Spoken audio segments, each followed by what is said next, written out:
What's going on, hockey fans, and welcome in to the number one show in all of the latest collegiate recruiting and everything you need to know hockey news. We have been more seen than any league in the United States. In fact, more seen than all junior leagues combined in the United States on social media in the last 2 weeks with our statistical graphics that blew up the American and Canadian hockey worlds. Heck, I'll say it, the worldwide. I don't know all the parts of the map. I couldn't navigate it at all, but you know a man who can is going to be here today as he always is on Hockey 101 today. We talk two big topics, our tracker that you can find only at www.dankshow.com. You go to the Dan K Show and you find everything you need to know. We will talk about that a bunch today. YouTube.com, you follow, you like, and subscribe to Dan K Show. You can go back and watch every Hockey 101 podcast covering every single detail of this brave new world we live in when it comes to our young hockey players trying to move up the developmental ladder. We have a special guest today as well, James Plano, the young man that has put together Dan K Show content aplenty. He will ask questions aplenty about Mr. McKenna, the Nittany Lion. Dan K, not a big Penn State fan personally, but I'll tell you what, the dollars must have been squeaking loudly. And before we bring in Bob Turo, Lucas Jones here as well. Lucas, an exciting show tonight. Yeah, this is going to be a fun one. We have finally assembled all four corners of the Dan K Show collegiate coverage universe.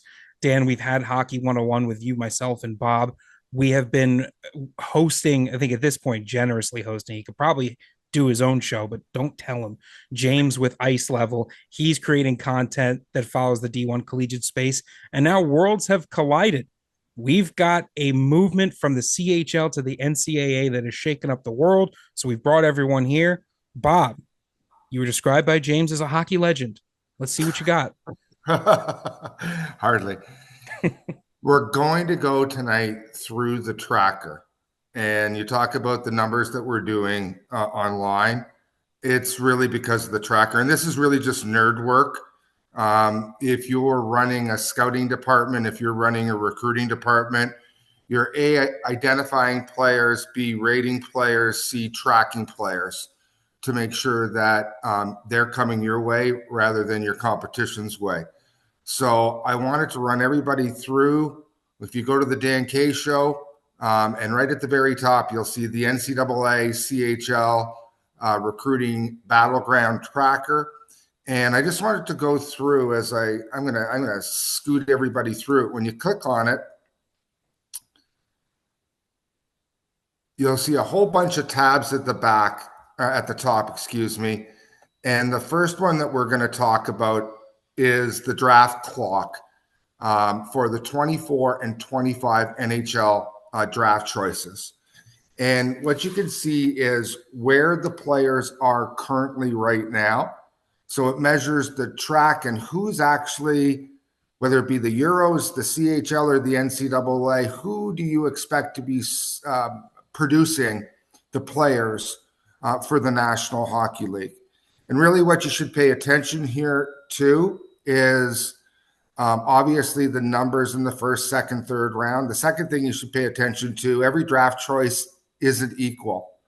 So if you take a look at the first rounders, 65% of the first rounders will play at least 200 games in the National Hockey League. You get to the second round, it drops down to 29%. You get down to the seventh round, and it drops down to 7%. So leagues can talk about draft choices all they want, but who's winning the battle primarily in the first round and secondarily in the second and third round? You can see in the 24 draft right now we've got flips happening, right? Primarily from the CHL to the NCAA, but right now the CHL has 16, the NCAA has 10, and Europe has 6 in the 24 draft. It was a killer draft for the CHL in the first round.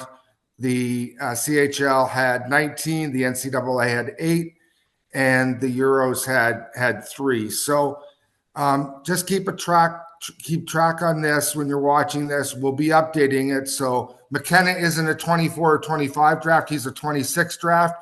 But like Caden Lindstrom, for example, went from Medicine Hat. He was a teammate of McKenna's.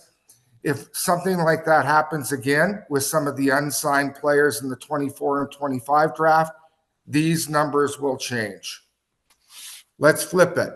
And let's take a look here to the next one, which is the 24 draft. Let's just talk about the colors that we're looking at here. Black means they've signed a contract, and you'll see beside the black, you'll have blue means they're going to the National Hockey League or Pro Hockey from NCAA. Purple means they're going from the CHL, and the color of my shirt means that they're going to, or they're coming from Europe, going to pro hockey. That's the first thing. So Celebrini counts 1 for the NCAA. Seneke, the third pick, 1 for the CHL. Demidov, who was the talk in Montreal late in the season, he counts 1 for Europe.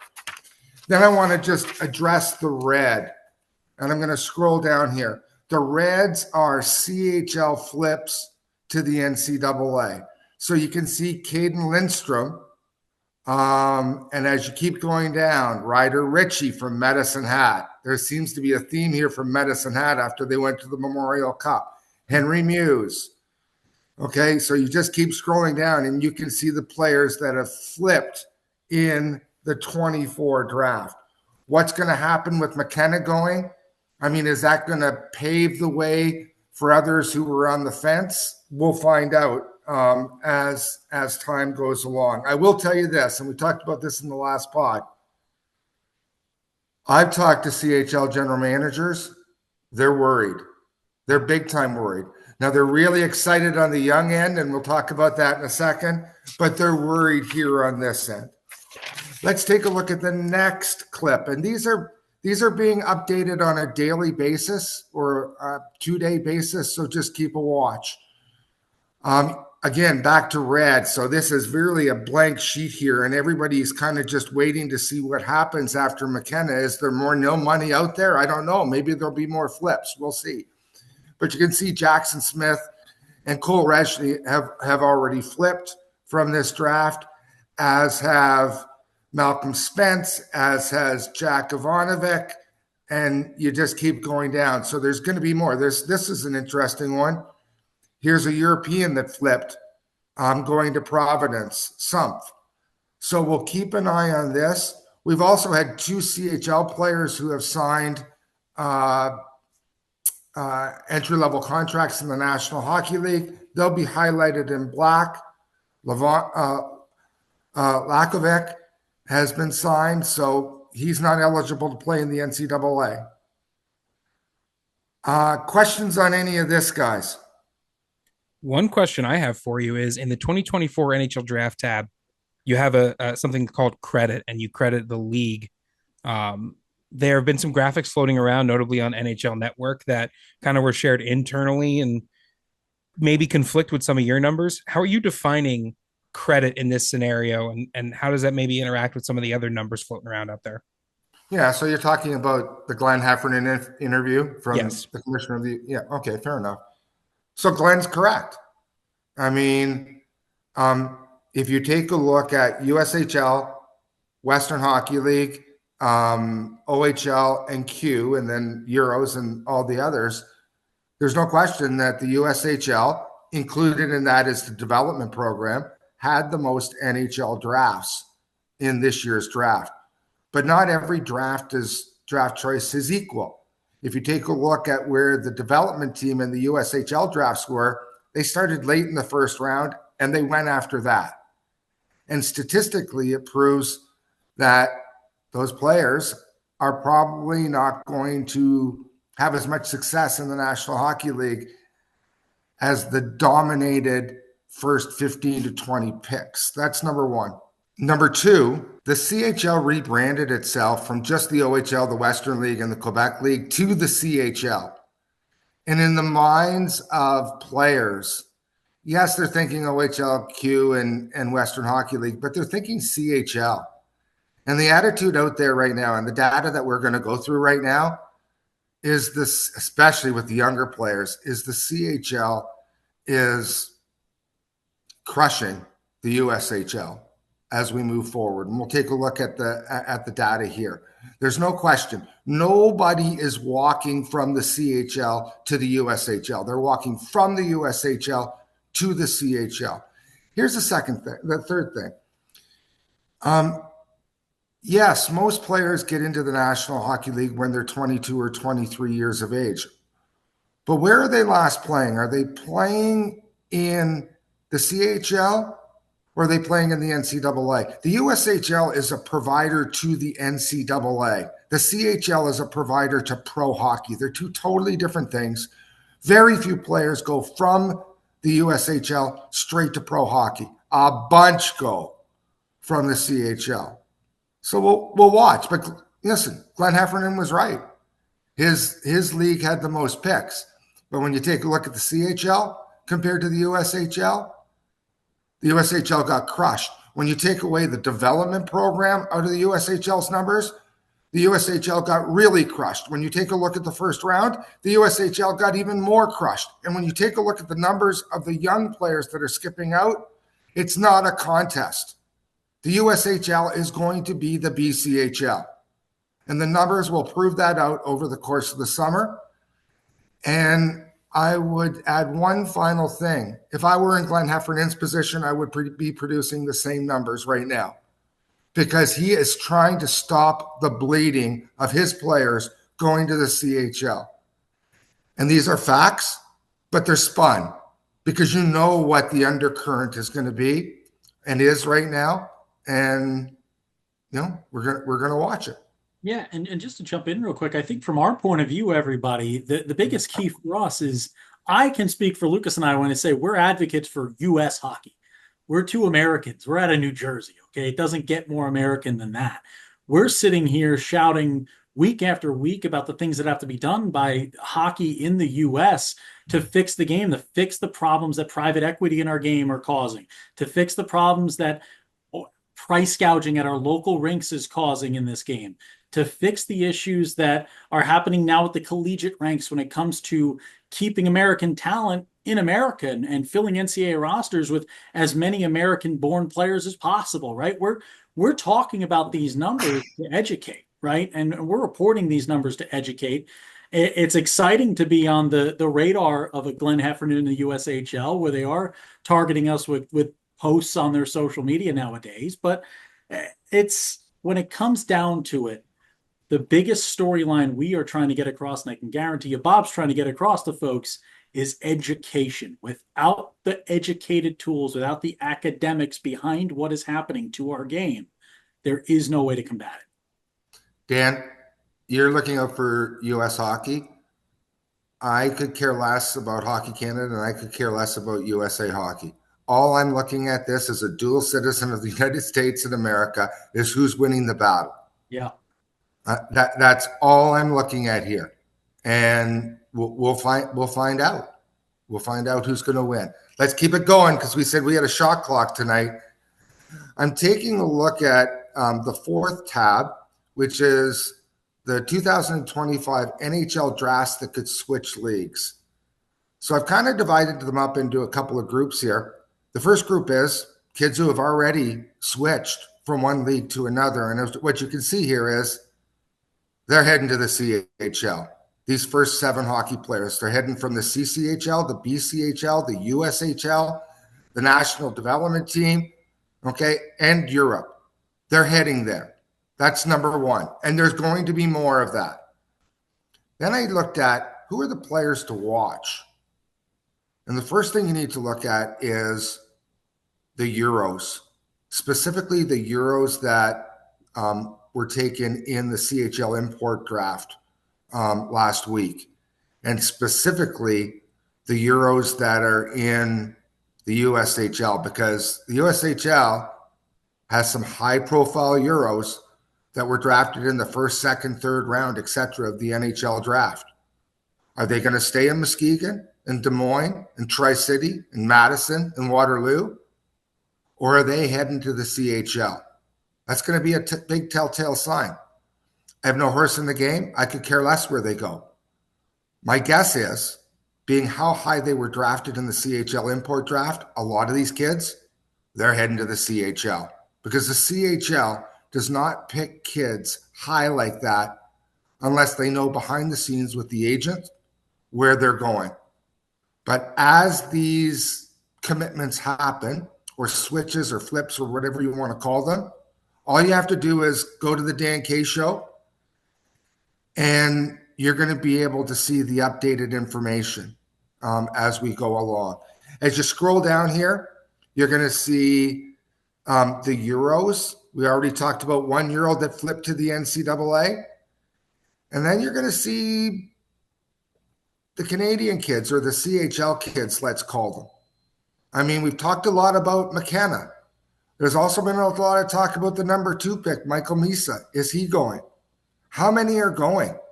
I've heard rumors on Porter Martone, the number 6 pick. We just don't know. And you can follow everything with Hockey 101 and the Dan K show right with this tab. We're on a shot clock. Let's keep going. Let's go to the next tab. So this is just all of the commitments since the rule change. And of course, if you go to the next page, you'll see the summary. And we showed this on the last pod. The age of the players, we see that the NCAA is trending down a little bit. The nationality of players, they flipped from Canadian or from the US at 59% and Canada 30% to Canada 56% and USA 57% or 35%.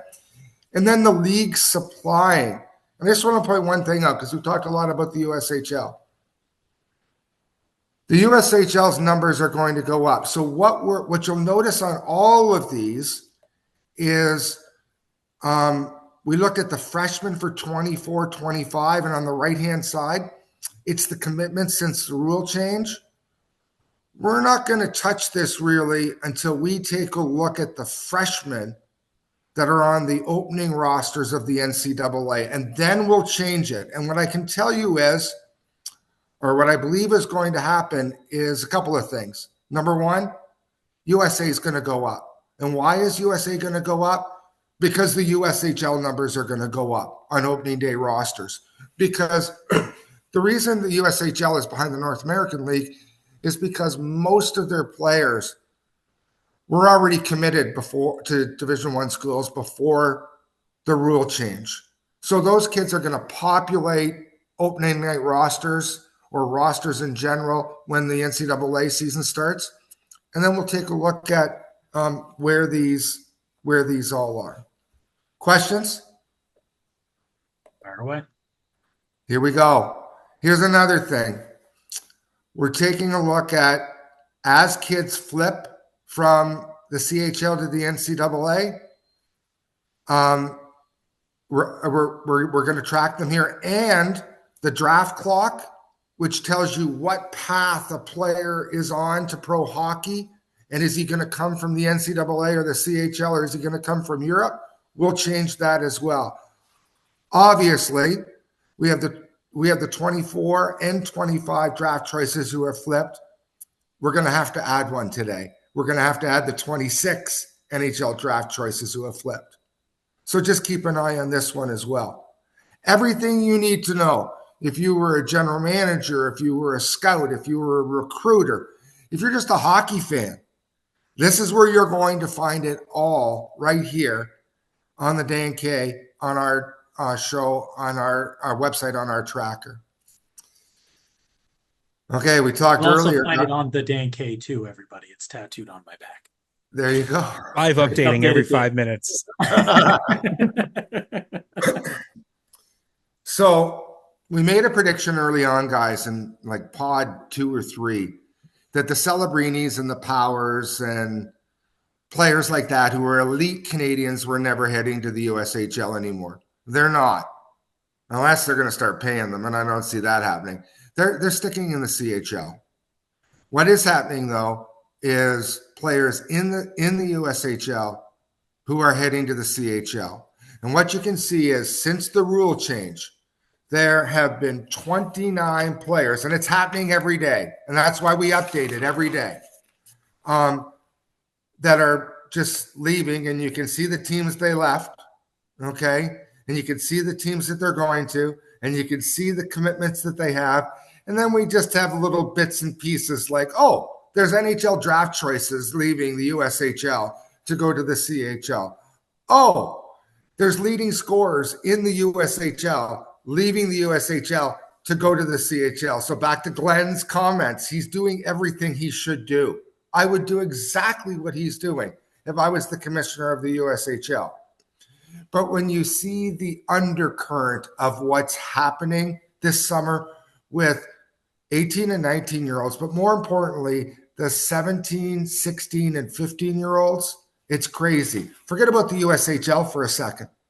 Let's slide this down a little bit, and you'll see the BCHL North American League, OJ, AJ that are leaving. Anybody in those leagues that can make the CHL, they're going, and they'll be tracked here. And by the way, their secondary place that they can go other than the CHL is to the USHL, which, by the way, is still going to be a great league. They are still going to have 200 scholarships. They're just not going to have the high-profile scholarships that they had in the past. And it's the reason why we said on the last pod that USHL coaches are telling me for the first time they're going to have to go out there, or they are out there right now, recruiting. Yeah. Because those were just defaults. All those great players were defaults. They didn't have to go, and now they have to fight. And we'll see if they can win those fights. Before you go, Dan, here's the biggest thing. The signings from the CHL, or signings with the CHL from high school or youth. There are 74 Americans that have already signed packages with CHL teams. It's all right here. We'll follow when they make commitments. One interesting thing that I've come across is everybody here knows what Shattuck St. Mary's is. You'd have to be in a cave the last 20 years not to know what Shattuck is. Their players are racing to the CHL. And if you dig through the data, you'll find it here. Finally, American other players to watch.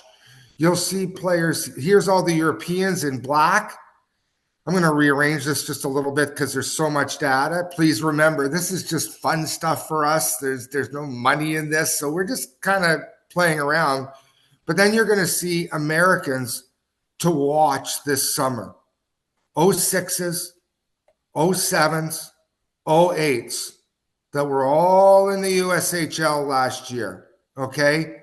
And will they be heading over? And you've got some high-end picks. You've got first-round picks, second-round NHL picks. Will they be hitting? Here's the last thing. It's already happened a couple of times. You take a look at the green, the national development team. Are these kids going to start flipping? I mean, that will be very interesting. So that's that one. Dan, you wanted to pipe in before we get to the last two? Yeah, well, I just think the biggest thing is when you look at the Dan K Show website and what's being put together here for everyone at home, the idea is to give you the data at your fingertips in real time. So many of these sites, so many of these places, so many of these reports you see, it's here's our data. Don't look behind the curtain. You know what I mean? The Wizard of Oz is back there. Don't look for the strings being pulled.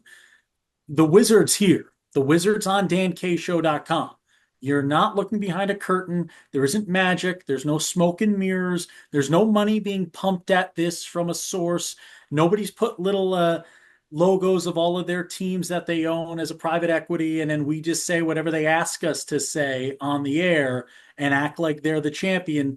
This is flat out data that we are pulling to provide to all of you folks so you have the tools to succeed. Bob, keep going with it. So let's go to the next tab, which is the OHL 2025 American drafts. Remember, in the 24 OHL draft, there were 3 Americans drafted. This year, there were 17 Americans drafted.